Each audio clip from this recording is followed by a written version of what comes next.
It's my feel-good breakfast show.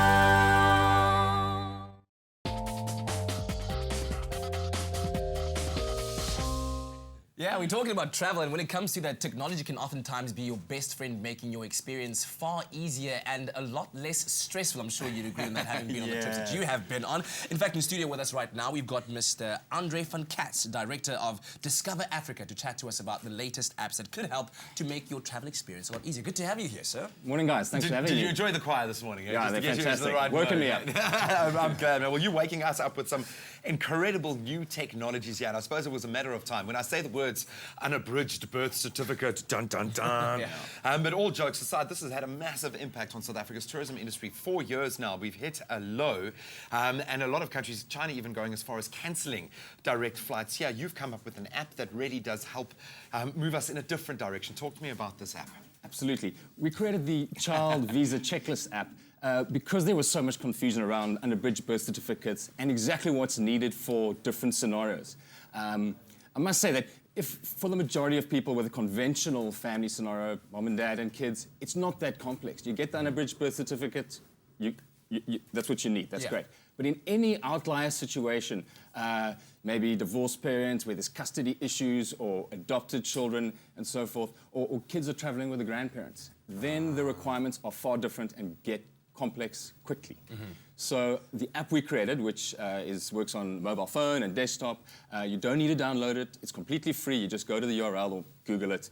And through 3 simple clicks, it tells you exactly what documents you need for your specific scenario. Okay. Well done. And I know that the industry is complaining because there wasn't much of a consultation between government lawmaking and the industry itself. So, firstly, do you agree with these laws? And do you think that the industry can recover, especially with big markets like China having cancelled direct flights now? Firstly, I think the laws are necessary. Yeah. It really is essential. It's in line with Australia, America, UK, all over the world. I mean, it's crazy to think that in the past we didn't have laws that said little Johnny could just travel with anyone. I mean, it's crazy. Trafficking hotspot, Well, it's a real risk, and child custody battles and such things, you know.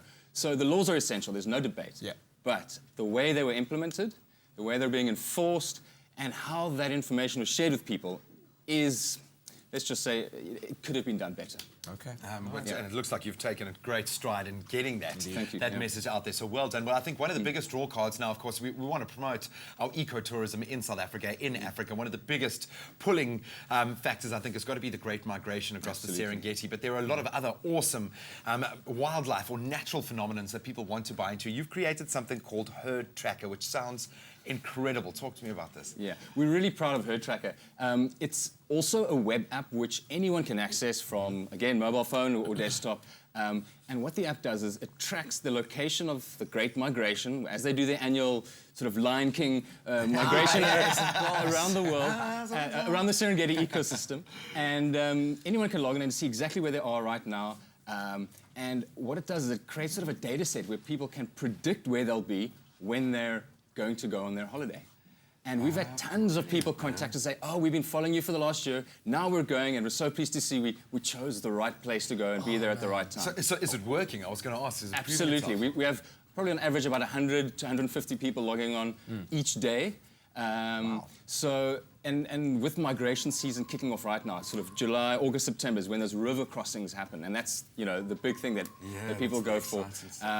So that's happening. We're running a bunch of safaris in the next 2 months there. So it's really exciting that with the right information, people can actually have those ultimate experiences. Yeah, this is fantastic. And that's what we're trying to do. And thanks for contributing to this. I think, like you say, bringing tourism back to South Africa, back to Africa as well, having people explore all these wonderful kind of heritage sites that we love so much as well, right? Completely. I think there are a lot of people out there in your industry going, why didn't I think of that? Why didn't I do that? Brilliant stuff, real frontier stuff. Excuse the pun, but awesome. Well done. So whether it be visa issues or tracking the greatest migration on Earth, I think these apps could certainly make all of the difference in making your experience more enjoyable and, most importantly, a lot less stressful. So let us know what you think of this. And remember, of course, you can reap all the benefits when you fly to destinations. It's so easy when you've got a travel rewards program like Avios, where you collect up to 3 Avios for every mile you fly. 3 for one, and that's at least 125 on every booking that you make on BA.